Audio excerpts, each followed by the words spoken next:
Hey, what's up guys? Gons here for the Face Like the Sun Resurrection channel. Just wanted to bring you another quick video to discuss something that came up last week. But before I get into it, I just want to quickly mention that if you want to see the archive of the original Face Like the Sun channel, go to facelikethesun.live. facelikethesun.live. That'll take you to my Odyssey page here, and it has most of the YouTube videos from the Face Like the Sun channel, the original one, archived here. Some of it didn't make it in the migration process, and I think there was maybe a time limit on the video, so that's why some of the longer ones aren't in there, which I will try to re-upload if anybody points out one or two that are missing. But for the most part, a lot of the videos that I published 10 years ago, 8 years ago, 7 years ago are all on there. So definitely go there and check it out. I made it so it's chronological order from oldest to newest, all the way back from 2011. And so everything is preserved on Odyssey. So thank you very much, Odyssey, for doing that. And if you need to look for something, go there as a starting point. But getting into the topic of this video, episode 476 of Canary Cry News Talk, it was called Sea Beast Smart. And we talked about a bunch of stuff here, but there was one thing that I wanted to touch on and make its own standalone video, and that is the story that was published on dailymail.co.uk. The headline, "The Truth is Down There. Harvard scientist wants to launch an investigation into meteor at bottom of the Pacific Ocean, which he believes is actually alien technology." And just the bullet points. Last week, the U.S. Space Command confirmed that a meteor that hit Earth in 2014 came from another solar system and is the first known interstellar object. Harvard physicist Avi Loeb claimed on Wednesday that a meteor that hit Earth in January 2014 is instead a piece of alien technology. Now, Avi Loeb is the Frank B. Baird Jr. Professor of Science at Harvard University and a best-selling author. He received a PhD in physics from the Hebrew University of Jerusalem in Israel at age 24, and he's been part of the whole Zionist military movement there. So this is a well-established man, and he is saying that there are extraterrestrial technologies at the bottom of the ocean that he needs to recover, which is strange because if you recall from back in 2012, James Cameron completes record-breaking Mariana Trench dive. We were all wondering, why is filmmaker James Cameron going to the bottom of the ocean? Like, what is this for?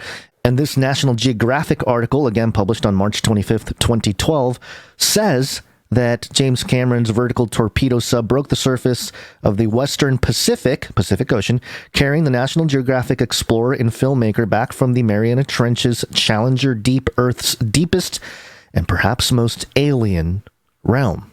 And if you dig around on the Odyssey archive of the Face Like the Sun channel, you'll find a video called ETs in Jewish Mysticism, How an Alien Savior Can Arise in Modern Judaism.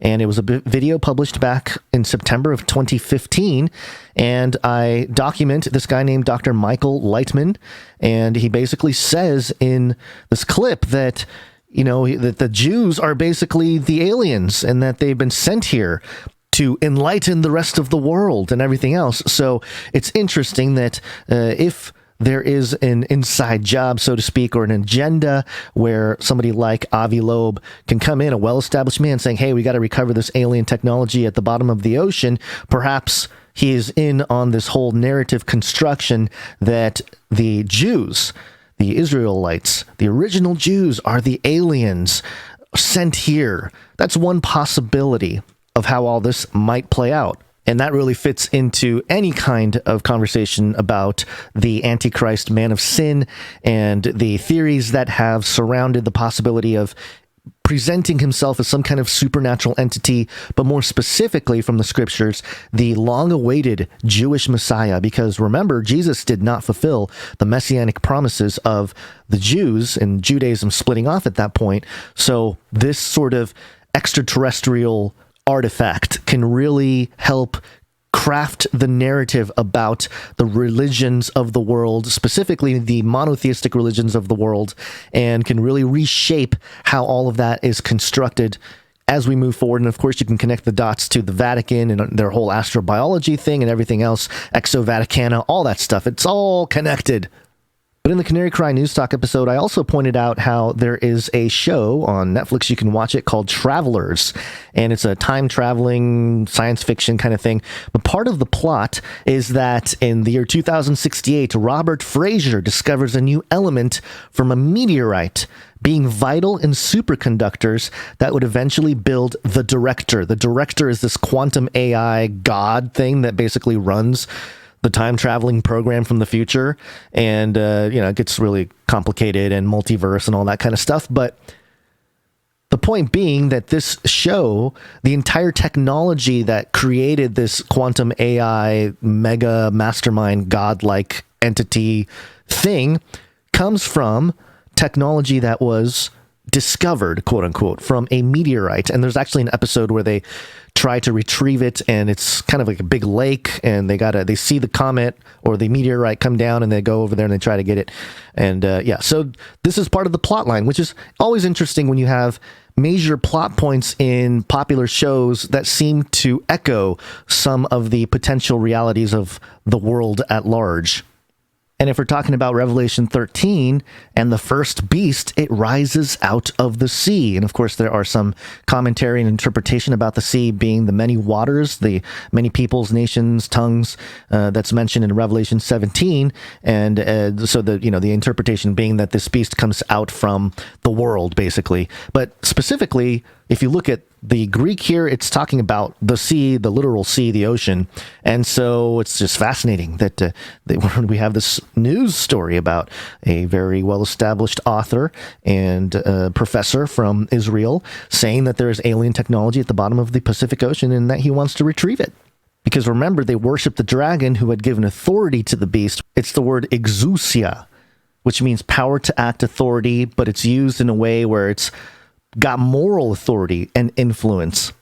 And it says here, in a quasi-personal sense, derived from later Judaism, of spiritual power and hence of an earthly power.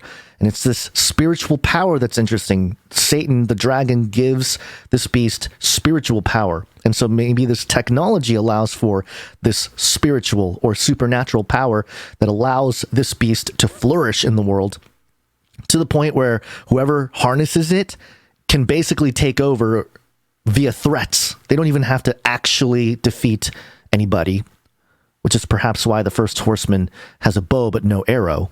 But he does conquer this Antichrist beast, and conquers quite a bit. If you've done some of the studies of how the Antichrist may present himself as the Jewish Messiah, you'd know that part of the Antichrist's mission is to establish the full land capacity of Israel that was promised originally, and that includes some Arab states currently, which would mean that Israel would have to attack those nations or somehow take over those nations. And that hasn't quite happened yet, although the tensions are ongoing. The wars and rumors of wars rage on. So there's a lot more that can be said about this, but I just want to keep it short. I'll leave all the links in the description so you guys can do your own deep dive. But here we are, 2022, Harvard scientist wants to launch an investigation into meteor at the bottom of the ocean, the Pacific Ocean, which he believes is actually alien technology. What a time to be alive.